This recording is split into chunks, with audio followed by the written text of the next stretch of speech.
Okay. Is this working? Yeah. Hi, good afternoon. Thank you very, very much for coming here on a Saturday afternoon. I know after 4 days of conference and presentations and many parallel sessions, it's a great pleasure to have you here. And it is a great pleasure for me to moderate this session. I am Fernando Perini from IDRC. IDRC is a organization from the Crown Corporation created by the Parliament of Canada that supports, helps developing countries on developing solutions for their own problems using science technology for their socio-economic environmental issues. And we usually support researchers, and we have specifically an ICT program working on Latin America and Caribbean, on Africa and Asia. And better? Oh, much better. And what we are doing here in this workshop is to present some cases, real research done in practice, and how we are doing what are the challenges in Latin America, some cases on how we are discussing e-privacy, and how we are dealing with this topic, the challenges, the cases, and some experiences, what we have learned, what we still have to do, and the key challenges, and try even to discuss some of the lessons that we can learn from other regions and coordinate the regional efforts inside this global dynamic that is the IGF, and try to coordinate this inside all the different challenges that we have in ICT in this area. First, I would like, we're going to organize like this. Actually, one of the key presenters on this work on e-privacy in Latin America is Carlos Gregorio. Unfortunately, he couldn't be here for these presentations, but he sent a video. He kindly prepared a video that he wanted to be shown here for you. So I think it's very important, and he prepared the presentation, and I would like to first start then with his presentation, and then we will be following by Patrizia, that has also to discuss these issues on the main session in a few minutes, so we might not stay the whole session. Then we're going to be passing to Maria Belena Bernos of Flaxo, then to Eric Yarti, that will be talking about the process of ELAC and how we're discussing this inside the regional plan for the Information Society in Latin America, followed by Graciela, and Graciela that will be talking a bit of the case of Brazil and how they are tackling specific legislations related to privacy. And finally by Christina Yaron from the Central European University, that will be discussing some of the key challenges and some of the lessons that could be learned from the international level to the regional level. So I'm going to start we start inviting Carlos to present his, to make his presentation using a bit of ICT here, just playing the play button here in my computer. I regret not personally attending to the open forum, and for personal reasons I cannot be there.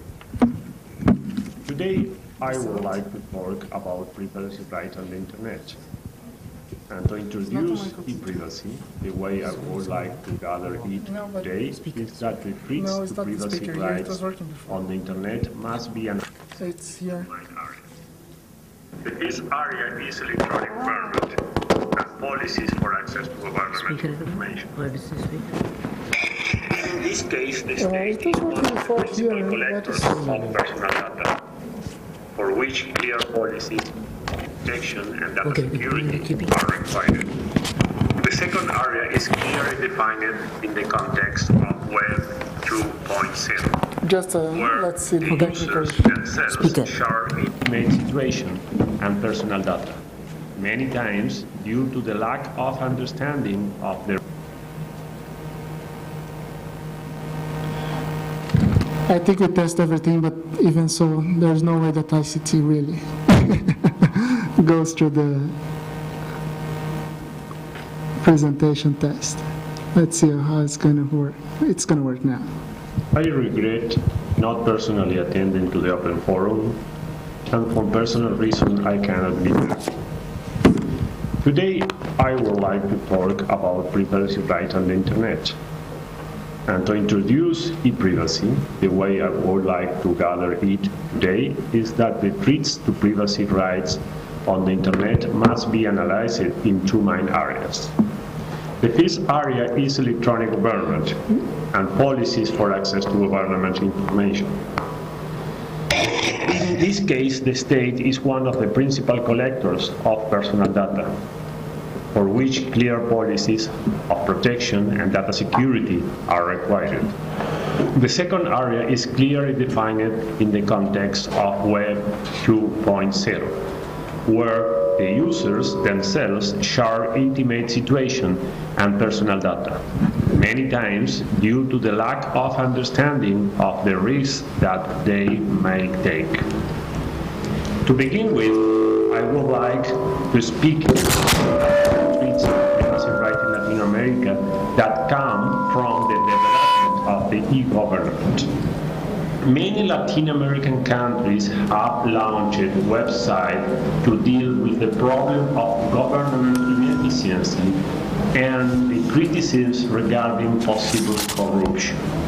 For this reason, the applications are generally aimed towards providing services and showing the government as transparent as possible. The most dangerous e-gov applications are those launched by judicial branches. The courts obviously not only manage personal data, but also collect the most sensitive one, specifically that related to personal and interpersonal disputes. To illustrate, we can take the website of the judicial branch of Venezuela. The site has an excellent and efficient design, but the search engine allows the user to search whether a particular person is or not an HIV carrier. This is the home of the judicial branch. That has an excellent search engine for legal purposes that can be used to verify if a person is an HIV carrier. In this judgment, you can see the names of a lot of plaintiffs that are HIV carriers and their social security numbers. The reason why this paradox exists is because HIV carriers need to promote a judicial case to get retroviral medicines for free. The search engine uses the case law database retrieval application, and the judgment contains the full list of all the plaintiffs, including the social security numbers. A similar situation is also observed in Mexico and Brazil, where the case law databases contain the names of children that appear as victims or under risk situations. In these databases, names are shown contrary to the statutory provisions that forbid the disclosure of children names in a public document. Another situation that could be a significant threat to the privacy rights is the possibility to search other illnesses, divorces, or bankruptcy cases by the name of the parties. In this example, we can see the website named the Bureau of Legal Information in Mexico, which shows an increasing interest in the use of personal data. In fact, the business companies in Mexico download on a daily basis the list of all cases from the judiciary's website and sell this information to other companies so it can be used by their human resources section when hiring personnel. Consequently, people can be unfairly discriminated. Several judicial websites have identified the need to ban the systematic download of judicial information and pending cases. This website belongs to the judiciary of the Rio Grande do Sul state in Brazil, in which they introduced an image character string to avoid robots from downloading information. Another website which also uses this tool is the Civil Courts of Buenos Aires in Argentina. In other countries, some courts have just started to protect the name of children in case law publication on the internet. Regrettably, these are only a few isolated examples, in which we can include the Supreme Courts of Mexico and El Salvador, 4 state courts in Brazil, and 3 provincial courts in Argentina. To understand this panorama that appears to be contradictory, it is necessary to consider that while in the United States or in Europe, the access to judgments is mostly addressed to lawyers and academics, and only a little percentage of all decided cases are published, in Latin America, the trend is to publish practically 100% of the decided cases, not only the Supreme or Appellate Court cases, but also the decision of the trial courts are published. Obviously, the interest in the information that links people with conflicts is due to the possibility of using it to discard people when selecting personnel, granting loans, or other similar activities. On the other hand, there is an increasing attitude towards allowing access to certain criminal records. There is a growing consensus about allowing the disclosure of sexual offenders' records. Within Latin America, these records are freely available in Argentina, Colombia, and Chile. The access to cases of parents that failed to pay child support has also become unusual in Argentina and Peru.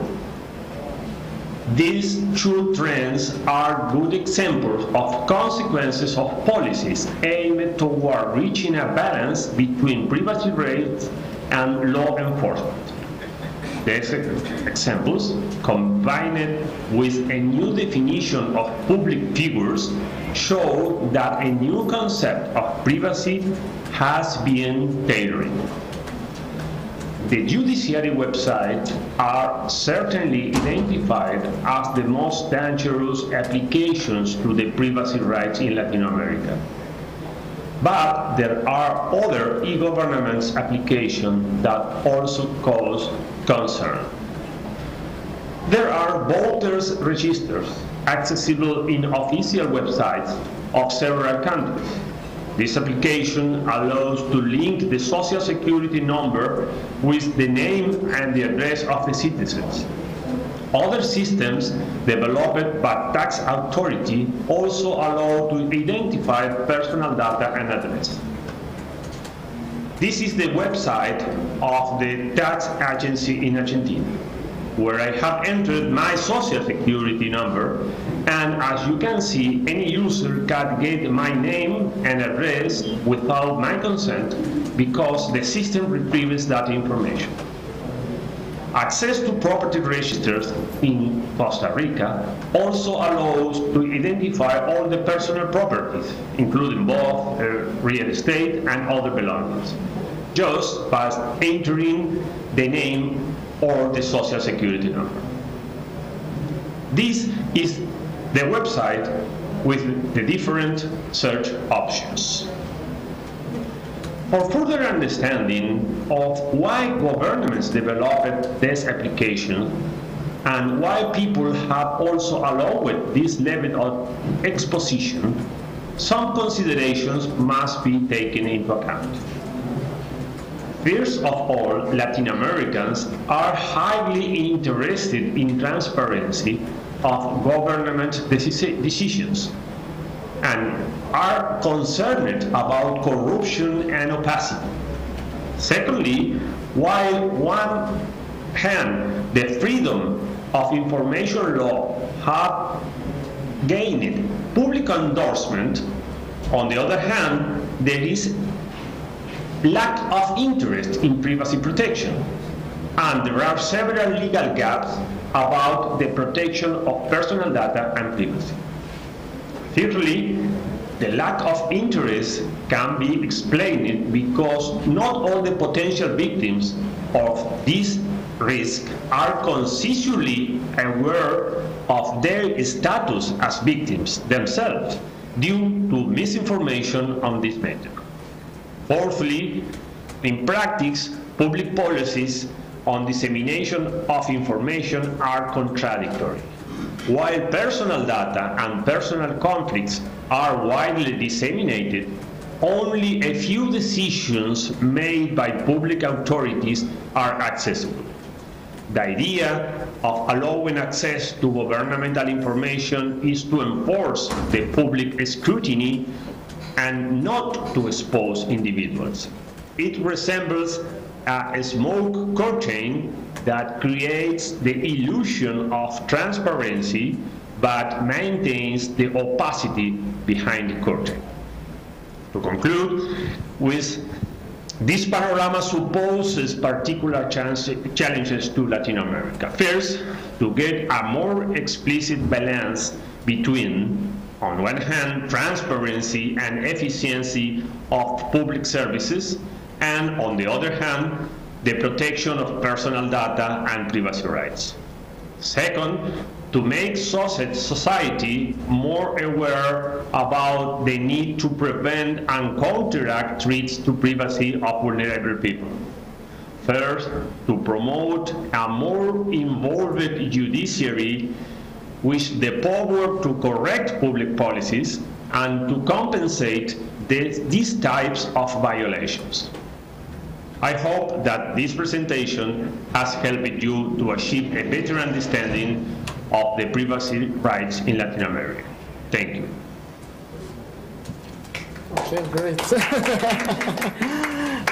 We are really thankful to Carlos for sending this information. He is from the Research Institute for Justice in Argentina and Uruguay, and they are leading very interesting research projects related to the state of the legislations in Latin America and in different cases in the issue. So I'm sure that if you have questions, he'll be more than happy to answer them by email, and we can collect them during the session.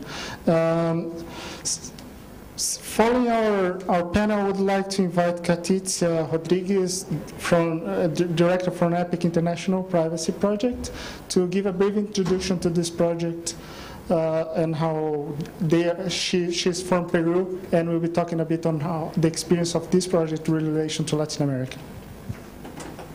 Thank you very much.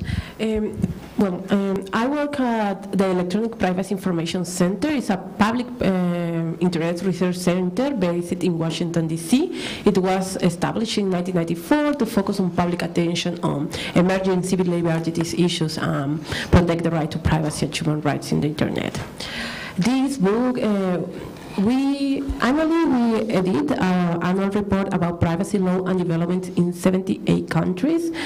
This book has been created since more than the first edition was in 1997. It's a collaborative effort between EPIC and Privacy International. It is done by academics, lawyers, NGOs, advocates, government officials, and commissioners around the world, and also with members of the EPIC staff. The book contains more or less 300 contributors around the world, and each year we try to cover more countries. Our book, the report, is a comprehensive survey, which the first part is divided of privacy from A to Z, when explain all the privacy discussions related to many topics. For example, privacy and identity management or systems, and authentications, workplace privacy, census and privacy, the WHOIS databases and privacy, all the relations regarding behavioral targeting advertisement, the problems on privacy on border security and programs, all the discussion regarding electronic commerce, free trade agreements that are incorporating new data protection clauses. It's also incorporate, for example, also discussion on nanotechnology, on new development of technologies, and some of them are intrusive to our privacy, social networks, and even we have a new country chapter, Second Life. Well, it's so basically, the book has been referenced in national, international legal instruments, have been used by data protection authorities and the Article 29 in Europe. It contained, the second part, it contained the privacy law and developments by countries.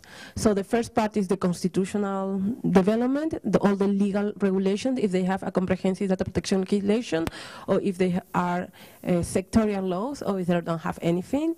And then we talk about if some tweets, if there are any big campaign on privacy in the country, and what has been the work of the NGO. Is there some security breaches, big cases in the media on privacy violations? There also we also discuss the international agreement that each country is having. For example, in Peru is part of the Asia-Pacific Economic Forum. We have developed the APEC Privacy Framework. We cover, it's discussing also, for example, free trade agreements, the United States with Canada, Peru with another country. We cover also if it's part of the OECD, which have the 1980 OECD guidelines, or if it's part of the Ibero-American Data Protection Network, for example, which is, I think Eric will explain more in detail what it is, but it's a network of government, academics, governments around in 12 countries in Latin America and Spain and Portugal. So basically the second part is legislation, what is going on in the country on privacy. We have right now 78 reports, 1,100 pages, 6,000 footnotes, and more or less of 300 contributors.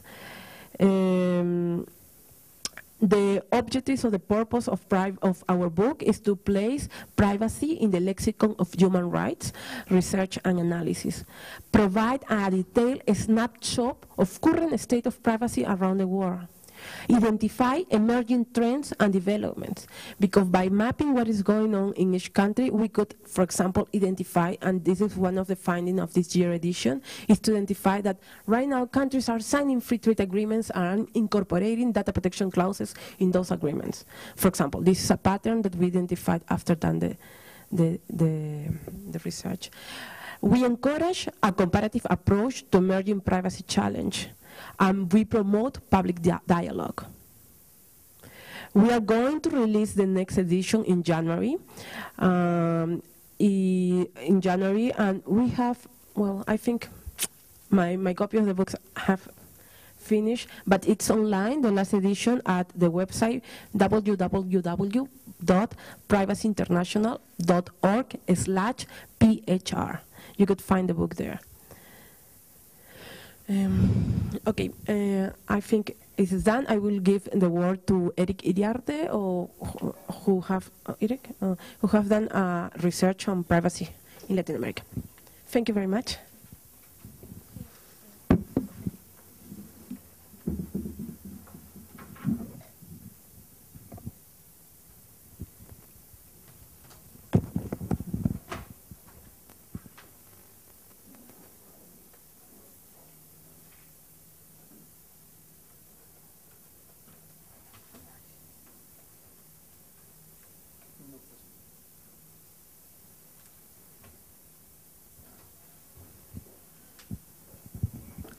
Thanks. I don't know, you can see the presentation there. I hope. If not, Well, I'm telling something about two issues now in Latin America. One is called ILAC. ILAC is the Regional Strategy of Information Society. That strategy is created and based by the governments of the region. So it's not an academic network. It's a network to establish harmonization in regulation for the region.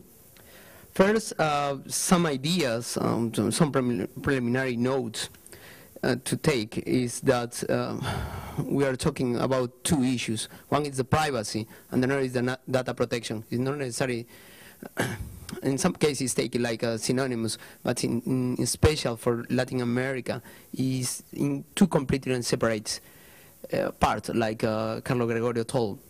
Second, the countries made independent development when find phenomena like internet that is necessary cross borders and is necessary international cooperation, have the problem is not an harmonic development, have the necessity of create these kind of things. Third, the idea in Latin America of information access to the information for transparency, to fight against corruption, to have a better government, in some cases against, or is another side of the coin of the data protection. For example, one case is in Colombia, that's all the functionaries to start a position in the government put all the information public, how many, if you have a house, jewelries, or how many his or her income. And that information is taken by the, how to say, secuestradores, kidnapping people to pick up them, well, to have some problems of that. You make the information transparency, but finally you have problems. The other is the content access in relation with the protection for the children, or the protection of the information, like Carlos told about the information for child in transparency, judicial transparency. We create to have a better structure of judicial things, but put the information of the people. And in Latin America, all the countries have some kind of regulation about private access or data protection level. The first level is in the constitutional and for the treaty in San Jose, Costa Rica. But some countries like Argentina, Chile, Uruguay, or Panama have specific laws, in special about data privacy. But in other countries, in special constitutions after 90s, have the best data concept included in the regulation. Finally, countries like Peru or Chile have a span regulation framework, or other countries like Peru, Colombia, or Ecuador have data protection issues inside e-commerce legislation. In the region, we have ILAC 25, ILAC 78. These are the regional strategies and specific goals about regulation and harmonization of the regulation and the laws. Also, we have the Ibero-American Data Protection Network that is promoted by the European Commission through the Spain Data Agency. Also, the APEC framework of privacy, in special for Mexico, Peru, and Chile that are members, full members of APEC, are very interesting. But Panama, Colombia, and Costa Rica want to be members too of APEC, so it will be necessary to take in count this regulation to make national. And finally, it's a special project that Carlos Gregorio promotes, that is rules of Heredia. The rules is in special for judicial case. And the preliminary conclusion of ILAC 25, that is the strategy until the past year, call it that it's not necessary to create a one law or the best law. The countries have different levels of legislation and different levels of advance. So we need to create a minimal point of regulation. Minimal points that is necessary to include or necessary to have like a framework together. It's necessary to understand like a regional strategy inside information society strategy. It's not alone about talking data protection without see issues like health, information in medicine, public access to the information, combat of the corruption and other issues. These 4 points appear like the principal or minimum points of need to be in all the regulation. One is a principle of legality and licitude, and need to be based in a law to create some structures about what is the possibility to, the information to get possibility to be accessed or not. Second is that which data is personal and when is personal data. For example, IP numbers, in some cases, is not personal data, and especially when the IP number is connected to the enterprise, because the enterprise don't have data protection. But when it's a number that could be fine, and specific, a person could be inside the data protection level. There is the principle of security, national security in special, and then the security of the person. And the fourth principle is the adequate level of protection. This is very interesting, especially for countries that want to have call centers. The only country in Latin America that have a very high level of protection and have now a call center for Europe is Argentina. Why? Because Argentina have a very high level of data protection, have recognized by the European Commission, and now they can make business. So countries like Peru or Colombia, they want to make business and have maybe lower costs and have the possibility to get access to that information, need to have a minimum to be in part of these structures. And this is, you can have the presentation, so you can see that. The idea is have this is the new goal for data protection in Latin America. ILAC 2007 finished this year, and now we are creating ILAC 2010 that have new goals. And these new goals appear the goal 35 that's saying about data protection in health. It's the only specific case that create a rule or a goal for that issue. And second is a goal about access, information access. It's necessary to promote the greatest possible access for citizens to public information on a timely basis while respecting cultural, linguistic, disability, and other difference. And finally, this goal appear, goal 78, that renew the mandate of the group, like 25, to create in specific 2 working groups, one for privacy, to try to finally see in 2010 with a big, I don't know, it's big, the high level possible documents for privacy framework. Peru coordinates that group, and I am the representative of the Peru in that group. You need more information about what is working now in Latin America. ILAC is in a continuous process, and the governments are very interested in have a multi-stakeholder approach. So you can see that information in eclac.cl/socinfo. Also, you can participate in the public service, and you can give some comments through your governments. In the case of the Latin American people, and if you are participate from another regions, you can give some information directly, in my case, with me, because I am the coordinator of the group, but also you can give information through the direction of ECLAC directly in the website. Thanks.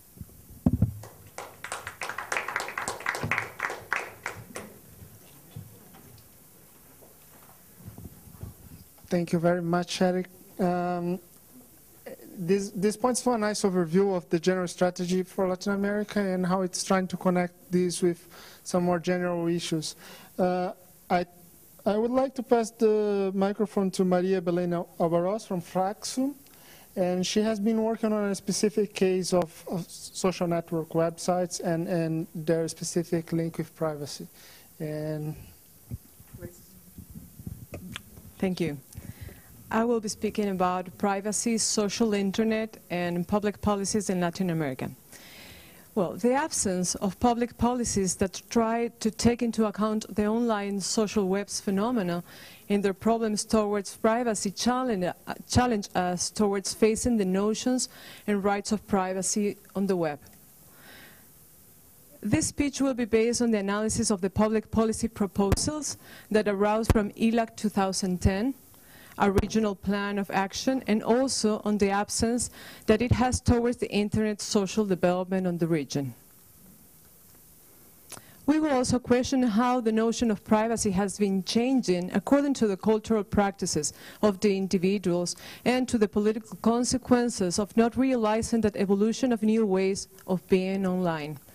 This is an introductory document of a series of researchers that will begin to develop in the next months, and that are part of a project that wants to, through investigations, create awareness in the decision makers of the region. The first difficulty that we find is that there is still a vision with deterministic characteristics in the construction of public policies linked to technology. We established that it is not possible to separate technology, culture, and society as autonomous and independent categories, since this will mean to comprehend that humans are independent of the material environment and independent of the signs and images that give sense to their lives in the world. For this reason, it is not possible to separate the material world, and even less its artificial part, from the ideas through which the technical objects are conceived and used, not from the humans that invent them, produce them, and utilize them.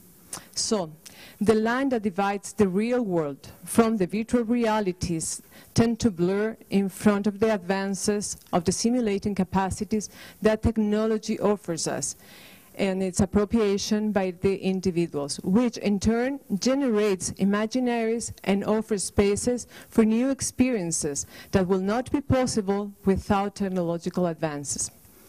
But the posters regarding the incorporation of technology to the developmental process start precisely from the division, especially towards the new information and technological technologies. This is possible because we understand technology from an artifactual vision, because we're not trying to analyze the ideas that capture the imagination of culture from the study of the manipulation of certain objects that accompany it. To understand how certain ideas have been naturalized in popular culture involves the exploring of technological artifacts, not from its designers or developers' view, but from the ways in which the public experiences them. Computers will not become so powerful cultural objects if people wouldn't fall in love with their machines and the ideas that involve them. Another dimension of the deterministic vision of the decision makers is the vision as technology as a problem solver. Vision in which they focus instead of considering technology as an intrinsic part of society, instead of bearing in mind practices, imaginaries, and discourses that it produces to set out developmental strategies that respond to the social needs from their own societies. The second note of this problem lies on the emphasis that is established from the authorities on the infrastructure and technological and information access, and the absence of consideration and proposals that deal with the use and consumptions that access provokes. So, are the social webs changing the social bonds? In what way their societies neutralizing technology and its discourses in their daily life? This seems to be a question that is not included in the political agendas, but that should be a part of the context in which the policies will be designed. Understanding the uses of computers in school has to be considered before engaging in the implementation of programs towards the digital inclusion, in which we leave aside teachers and the pedagogical use of the artifact. Studying the social approaches of cellular phones as their possible uses in the developmental process of e-government before continuing the intervention in telecenters or urban access points, among other things that should be considered. But the consequences of some policies is to separate the access of local experiences and the social use and appropriation of technology. From what perspective do we establish privacy policies in the Web 2.0? From the Aristotle distinction between public sphere, police, and private or domestic sphere, oikos. The privacy has been conceived as a category associated to the family and to the domestic life in opposition to the political activity and the public life. This apparently clear distinction was very ambiguous in the Greek and Roman societies, in which in the daily life the priority was focused on the public aspects of the individuals above their private lives. In fact, for the ancient men, according to Martinez, life was nothing if it was not collective, if it was not communal. For that, the value that the private sphere acquires above the public life, it's acquiring a long historic process that is defined through social, political, concrete contexts.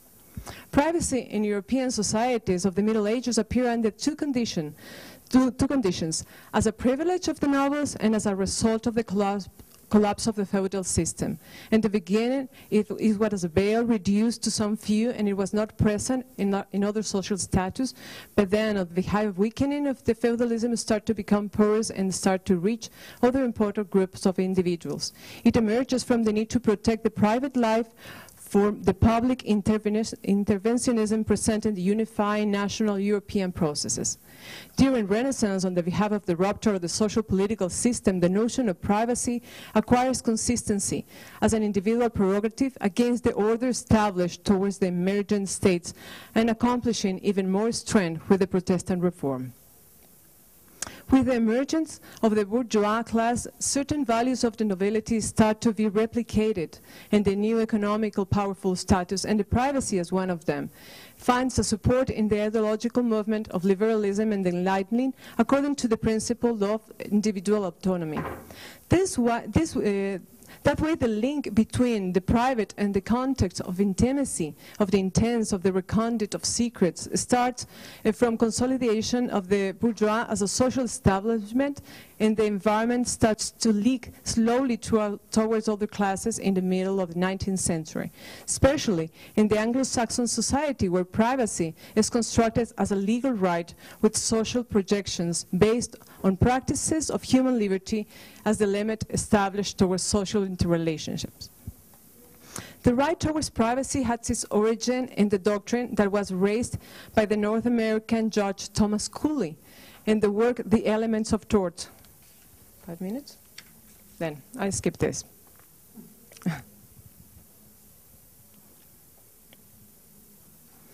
It is important, anyhow, that we need to consider how notions of privacy are being constructed from the uses of technology.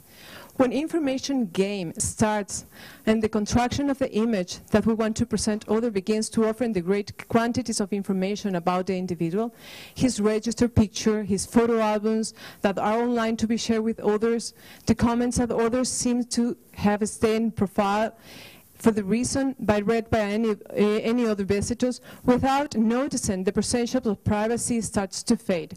Any user of hi-fi will never give in the street a picture of him or his family to a stranger.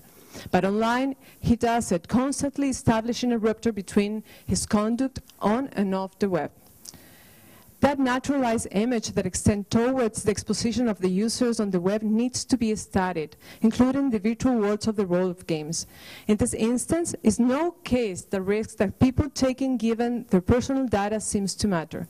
There has not been any collective lawsuit against the invasion of privacy in the case of Second Life, not even after it was known that there was a leak and that the personal data of the members was exposed online. Some way that is explained through the transfer of the authority, the subject to the simulation and the acceptance of the opacity of the medium. This simulating game are not objects through which it is possible to think about the real world, but instead they generate reflection about how the real world has become in itself a simulation game. No users ask about the rules of the game, they simply added to it. They say the same way in that many cases they add to the political and structural conditions of the real world. In the virtual world, even in Facebook, the users are submitted to the design of the site, and they establish themselves following the pattern that the system offers. Definitely, they also participate in a determined role, but on one more perceptual level. How then is the adherence of the rule maintained? Holly Griffin calls it rule of conservancy of illusion that consists in the idea that the players stay in the characters and forget the context. It is a simple fiction, especially in the case of virtual space. Social webs on the internet that have been able to acquire an important position in Latin America mostly are five. We can find there that Orkut right now has over 30 million people. MySpace, it's over 12 million people, and Sonico, it's about 8 million users. It has about 8 million users. It's interesting to notice that, for example, Orkut has a geographical establishment. They are very strong in Brazil, but they are not strong anywhere else in the region.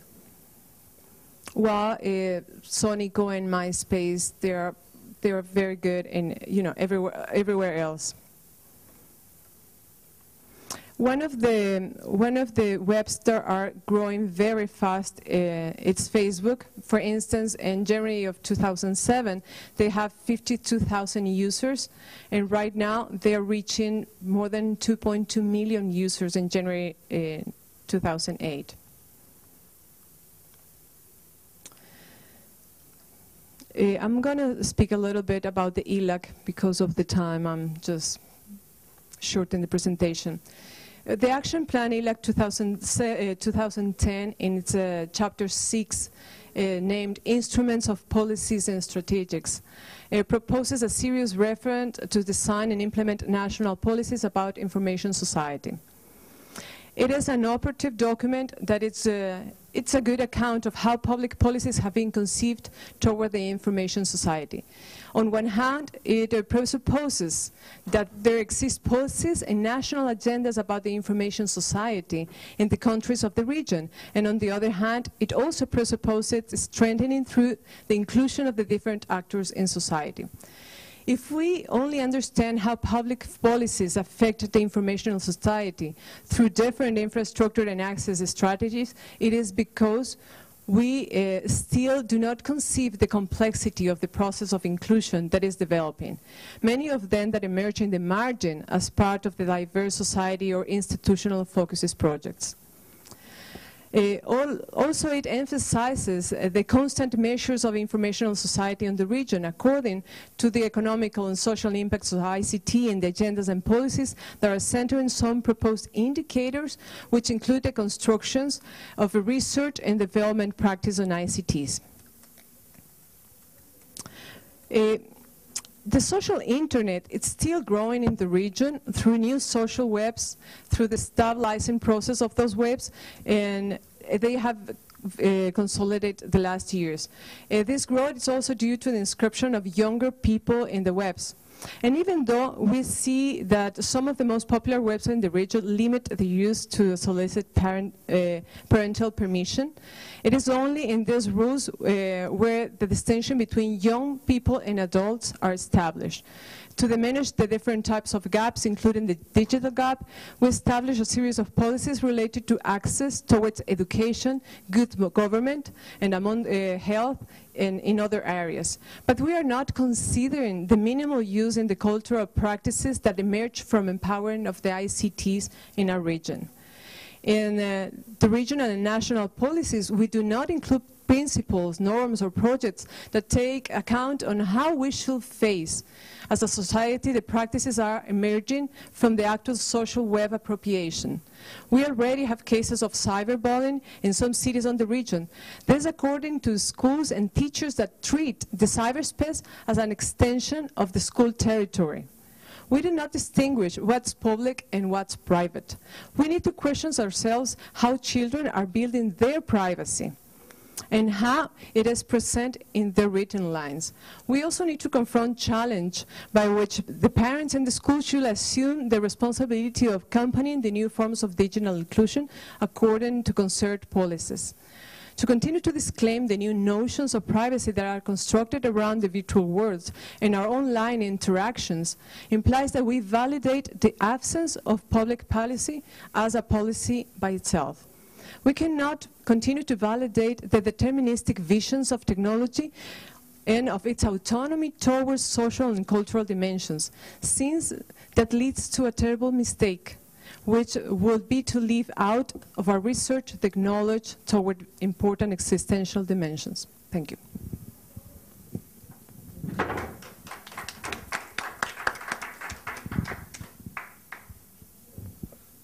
Thank you very much. Just passing to Graciela Selamienki, that is from NUCF, NUPEF inside HITS. And she's also editor of The Politics, that's the important voice of the civil society in Latin America. Thank you very much. Thank you. I'll make a very short presentation. In fact, I'm not going to discuss concepts. I'm just going to present two concrete cases, two recent experiences that we've been through in Brazil that show the huge need for understanding better what we are talking about when we talk about privacy and data retention and security, and understanding and reflecting on how does this impact the everyday life of internet users. We are going through a very intense debate in Brazil because of a project, a bill that's going through the Senate, is being discussed, presented by a senator, a Brazilian senator, Eduardo Azevedo, which combined three projects that were already presented in the Brazilian Congress, and in many aspects inspired by the Convention of Budapest. He merged these three projects into one and presented it again in 2005 to the Brazilian Congress. It is sometimes called like a Frankenstein juridical structure, this bill or this project that the senator has put forward.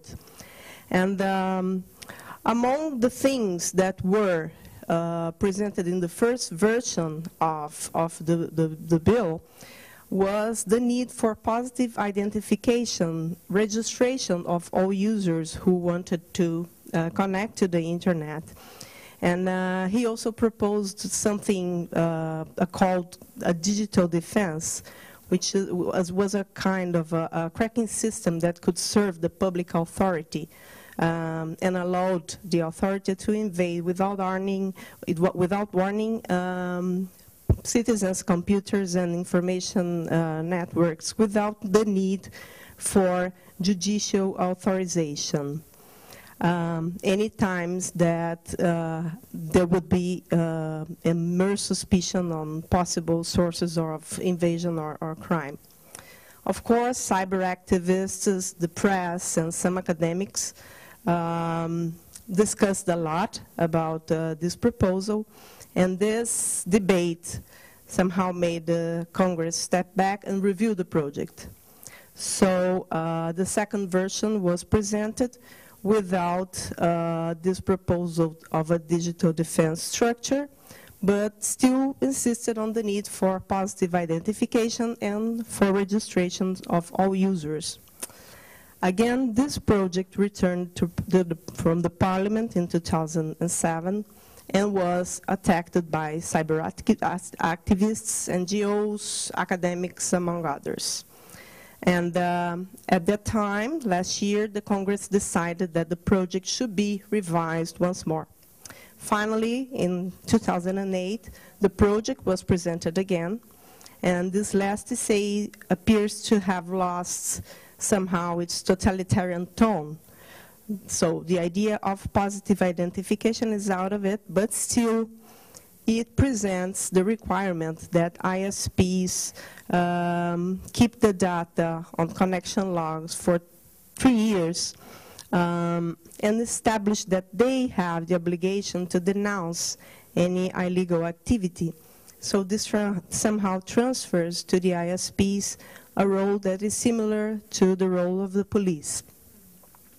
This last version of the project was approved by the Commission of Science and Technology of the Brazilian Senate on June 28, and it still has to be discussed on the Congress. Probably this will be done in the beginning of 2009. Another aspect of this project is that it criminalizes users of P2P networks, what means people who are exchanging files through the internet, exchanging music, downloading videos, downloading images, and other kind of material that may be protected by copyrights. People who do this, who are engaged in this kind of activity, may be considered criminals under the perspective of the project of Senator Azeredo. So this is something that is being widely discussed in the country. It deserves a lot of attention. Brazil is a country which does consider privacy as a human right in its constitution, but has no legal framework or any concrete legislation dedicated specifically to protect privacy or to regulate data detention in the country. So this is something that even this discussion on this project that is going through the Congress raises in us the awareness that we need much more debate and much more exchange among activists and civil society and academics and the government to think about what should be a good regulatory framework and a good legislation that protects the internet users and defines with clear within a clear framework and policy making which data should be retained by whom, with which authority, for what reasons, and how this data and how this information will be used, will be saved, will be protected, and will be disclosed. So we have no rules for that yet. And we need to discuss further, not only within Brazil, but taking the opportunity of being here and knowing more and hearing about these regional experiences in Latin America. I think there's a need for integration on this issue between among our countries and the researchers and who are working in this field. Well, we have also a recent debate on the Google's presence in Brazil. As Belén mentioned, the Brazilians are more than 50% of Google's users in the world. Almost 55% of Google's users are Brazilian. And the Brazilian public ministry had issues with Google's activity in Brazil since 2005. In fact, Google was formally present in Brazil, was based with an office in Brazil from 2005 on, and many cases of child pornography and child abuse and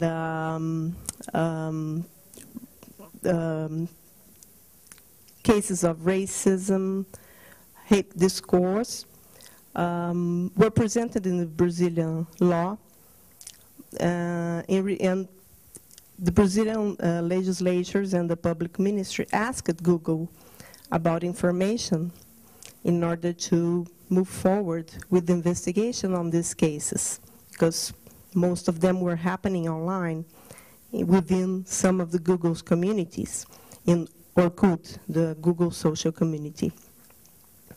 And for 2 years, Google denied information, alleging that the servers in which this information was hosted were not inside Brazil, so they were not within the Brazilian jurisdiction, although the Brazilian the victims were Brazilian, and probably the criminals were also Brazilian. And the cases were being discussed in the Brazilian courts. However, this relationship with Google has changed in the last year. Google has been sued by the public prosecutor in the state of São Paulo, and it's finally agreed, attending to a session on the Brazilian Senate on child pornography, that they would cope with the investigations anytime the Brazilian justice required it to cope with the investigation on child pornography specifically. So this is a case that is being highlighted as a good example of collaboration among different stakeholders. But this is something that is also one first experience. How can this be can be turned into a reference for a policy or for a regulatory framework? So this is something that we are starting to experience and we must learn from. But we had a long way ahead, and we have to move forward with this kind of discussion. So, thank you very much. Thank you very much, Graciela. I will just pass now to Cristina Irion, that will be giving a bit of a more international perspective for our discussion. Yeah, hello altogether. I'm clearly not from Latin America. I am from Hungary. I'm teaching at Central European University, and one of my courses is information privacy protection, and I'm also very interested in my research in regional and international agreements on privacy, and here I'm now trying to look and map how Latin America fits inside the global picture and what strategies and options Latin America has in order to, let's say, access and accede to existing frameworks. The logic behind this approach is the following. First of all, our data doesn't stop at national borders, so some sort of collaboration with countries on a regional and even better on a more international basis is absolutely prerequisite if we want to have any meaningful data protection regulation in place. And of course there are already some promising attempts, so we don't have to invent anything from the scratch. And so I would like to introduce you and guide you slowly through what is existing, and then maybe discuss with you also possible strategies countries from Latin America can endorse in order to have a sound international involvement in data protection issues. I would cover regional international data protection frameworks, so the collaboration between agencies and authorities, the data protection agreements that have a regional or international scope, and lastly, shortly touch upon bilateral and multilateral trade agreements, which recently also have taken data protection as part of their scope.